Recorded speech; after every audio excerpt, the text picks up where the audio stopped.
उसी रात मैंने अलमारी में लगे हुए आईने पर ध्यान देना शुरू किया। कुछ देर तक सब सामान्य लगा, लेकिन अचानक मेरी परछाई ने अपनी गर्दन घुमाई, जबकि मैंने अपनी गर्दन नहीं घुमाई थी। इसीलिए उसे देखते ही मैं डर के मारे पीछे हट गया। दोस्तों, आज के भौतिक घटना के एपिसोड को हम मनोहर जी के पॉइंट ऑफ व्यू से सुनेंगे, जिनके साथ ये घटना वास्तव में घटा था। लेकिन दोस्तों, इससे पहले कि हम इस वीडियो में आगे बढ़े, आप प्लीज इस चैनल को सब्सक्राइब करके इसे अपने दोस्तों के साथ शेयर जरूर करना, क्योंकि हम ऐसे वीडियोस हर शाम 6 बजे आपके लिए लाते रहते हैं।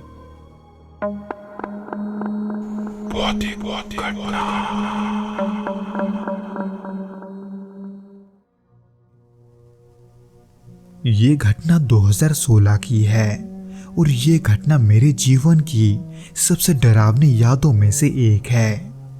उस दौरान मैं उत्तर प्रदेश के एक छोटे से शहर में नौकरी कर रहा था, पर कंपनी ने मेरे लिए कोई रहने लायक व्यवस्था नहीं की थी, इसलिए मुझे खुद ही एक कमरा ढूंढना पड़ा। बहुत तलाश के बाद मुझे जो कमरा मिला था वो घर वहां के मुख्य बाजार से थोड़ा दूर एक शांत गली में था, जिसके मकान मालिक ने मुझे बताया कि ये घर काफी समय से खाली पड़ा है, तब से जब से एक लड़का यानी कि पुराना किराएदार बिना कुछ कहे अचानक वहां से चला गया।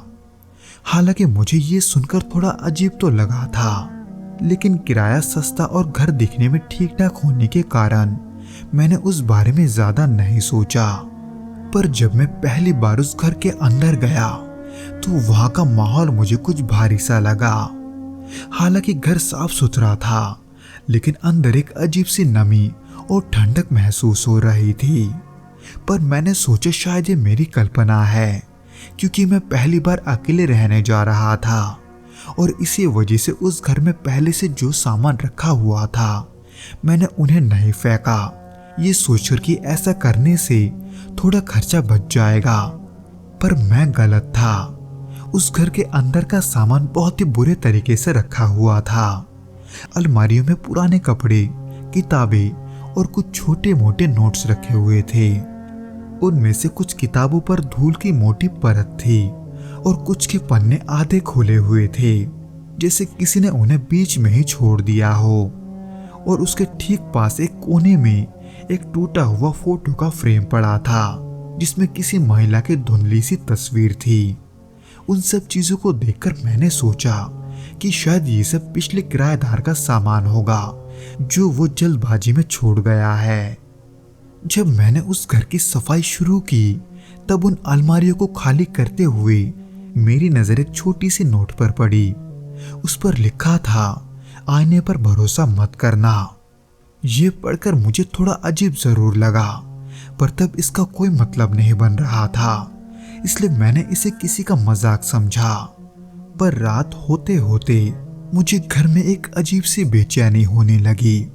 मुझे ऐसा महसूस हो रहा था कि मैं वहां अकेले नहीं हूं, लेकिन जब मैंने इधर उधर देखा तो कुछ नहीं था।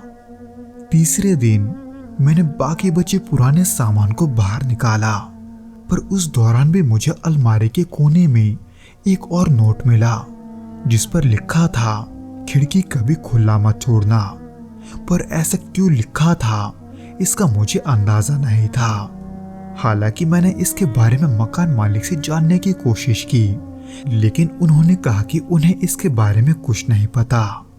खैर, इन सब के कुछ दिनों के बाद जब मैं उस घर में सेटल हो चुका था और उन नोट्स के बारे में भूलने लगा था, तभी अचानक अजीब घटना शुरू होने लगी, जिसकी शुरुआत हुई थी उन चीजों से जो मुझे या तो अपनी जगह पर नहीं मिलती थी या फिर जमीन पर गिरे हुए मिलते थे। अक्सर मैं काम से लौटकर अपने ज्यादातर चीजों को बिखरा हुआ पाता था। फिर धीरे धीरे ये सब किसी के डरावने आहट में बदलने लगे। यानी कि रात के वक्त जब मैं सोता था, तब या तो दरवाजे से खटखटाने की आवाज आती या फिर अलमारी के अंदर से कभी किसी के चलने का आवाज सुनाई देता, तो कभी किसी के सांसों की आवाज एकदम मेरे कान के पास आकर लगती। ये सब खुद अनुभव करने के बाद अब मुझे सच में डर लगने लगा था। मुझे अब ऐसा लग रहा था कि मैं वहां अकेला नहीं हूं, बल्कि वहां मेरे अलावा कोई और भी है, जो कि सच में तब बदलने लगा जब मुझे वहां पर एक डायरी मिली। ये डायरी उसी पिछले किराएदार की थी जिसमें उसने अपने अनुभव लिखे थे। उसने लिखा था कि वो भी शुरू में इन सबको मजाक समझता था, लेकिन धीरे धीरे उसे महसूस हुआ कि घर में वो अकेला नहीं है।